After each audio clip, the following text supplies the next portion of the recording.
William Bonac places 6th at the Mr. Olympia event in 2021, and a lot of people wrote his career off.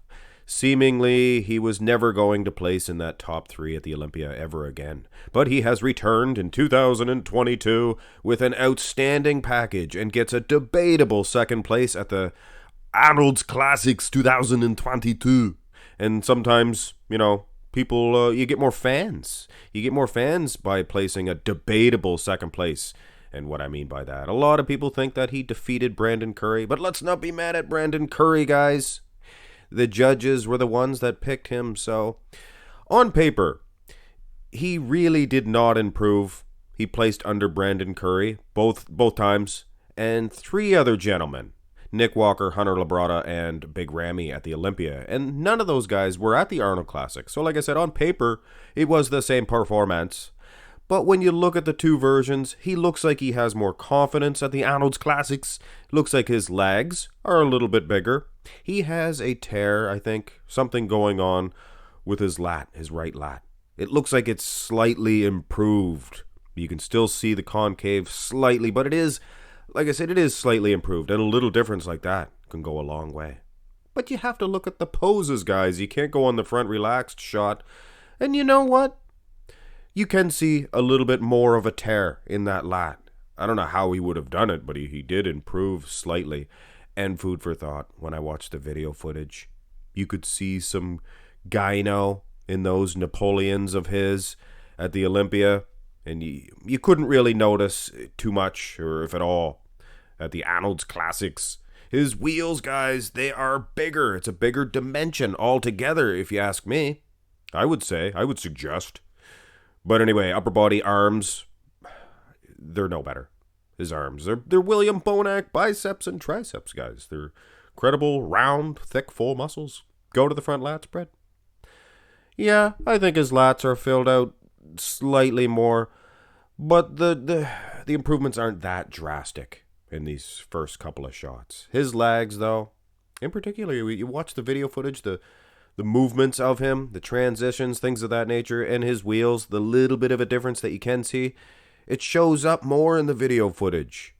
So yeah, the bigger wheels, it's bodybuilding, guys. It goes a long way. Turn to the side here. Unfortunately, there's smoke going off at the Olympia. Terrible lighting. There was laser lights going on in the background. Very distracting. And I definitely hope somebody was punished for that. For whoever decided on all the laser lights. And, it's a bodybuilding show, guys. Not a laser light show. Anyway, his quads. I mean, look, guys. The lower end of the quads in particular, 10 times thicker. He has those classic William Bonac biceps, triceps, though, at the Olympia. So, not a dimension, a whole world difference. Not dimensions, but some go to the side tricep. And yeah, I understand. I made him shorter. It's the same man, I understand, but I made him shorter. I did it for fun, guys. He's bending more at the knees. You got to go by like bone length, things of that nature, head size. Look at his far pec, His pecs might be a little bit thicker, better, and more conditioned, more striated. There's more striations in that chest at the Arnold's. And his legs, I'm not going to say they're bigger. You can't tell.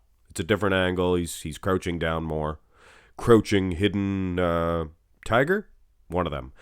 One of the two. So, wheels, things of that nature. Arms, not that much better. No gyno in the Napoleons. But let's have a look at the back, because this is the true difference. Oh, my soul.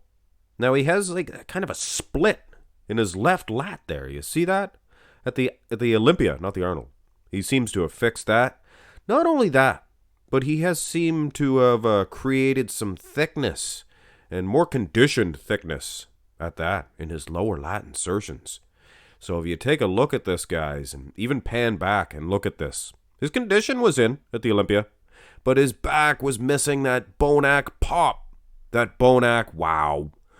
Go to a finals, because I'm always interested to see the backs from the finals to the pre-show. And this is the finals for the Olympia. The next day for both, actually. And look at the striations and the muscle, rippling muscle in the lower lat insertions there at the Arnold. You can definitely see a soft nature of the Olympia. So yeah, Bonac needs that back to really make an impact in the lineups. Go to the rear double.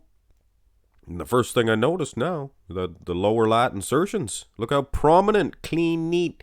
I think he's leaning back more. He's bending his knees more at the Olympia. That's why I made him a little bit shorter. And you can see his pecs. See that? The tops of his pecs. Means he's leaning back too far, in my opinion. Some people may like that way of hitting it. I don't. I think it takes away from the delts. And as he's hitting it better, he's holding his arm up, his right arm up a little bit more. You can see that bicep pop. Wow. That is popping wow for William Bonac. So yeah, William Bonac, at the end of the day, his wheels bigger, his back better. No gyno. Go to the abs and thigh. And to be honest, he looks better at the Olympia here. The lighting looks a little bit better, I think. I mean, it's showing his abs off, showing these striations in the quads. I mean, you really look, yeah, his quads are bigger at the Arnold, but very hard to tell when that, you can see a couple more striations. It's just really good lighting, I think. But, laser lights going off in the background. I'm not going to praise the lighting at the Olympia, that's for sure. When there was no smoke going by, it wasn't too bad. Go to the most muscular. And yeah, I mean, muscle for muscle, there's little differences. The quads do look pretty diced up at the Olympia, but they are a couple inches bigger. Look at that. Even the center of the quads, the outer quads, bigger, thicker Bonac. Muscle separation in the arms appears to be a little bit better. Haven't noticed much difference in the arms, but you can see here. And the abs look better. The midsection was a little bit better. More bulbousy at the Olympia. Definitely see that. Here's the nighttime show, or the finals, the Saturday for each. And it's a little bit of a different pose here, to be fair. But yeah, look at mostly his right bicep. Look at that. His right bicep, tricep even. A little bit smaller. Smaller, weaker maybe. At the Olympia, I don't want to call this man weak. I don't want him to grab a hold of me. Jeez. I'm sure Louis Marco still has nightmares about that. Yeah, you can see his midsection a little bit thicker for the Olympia. So, couple differences like that. He made his delts bigger, his arms bigger, his legs much improved. And that back development, Bonac, bravo. So, yeah, he will be a threat come Olympia time. You can almost guarantee it. Of course, by placing 6th at the Olympia, he didn't get an automatic ticket, so he does, in fact, have to qualify. Not like Big Ramy in 2020. You know what I'm saying, guys? He placed 3rd at the Arnold, and then he won the Olympia that year. He didn't even qualify. He got a special invite. I'm sure Bonac will handily win that Boston Pro. With all due respect to Samson Dauda, Steve Kuklo, Justin, and the rest of the boys. Hit thumbs up on the video, guys, and go check out Goat Fitness. He did this exact same video, and I guess that's why I waited a little while to do it. So let his video get some views as well. Have a great day, guys.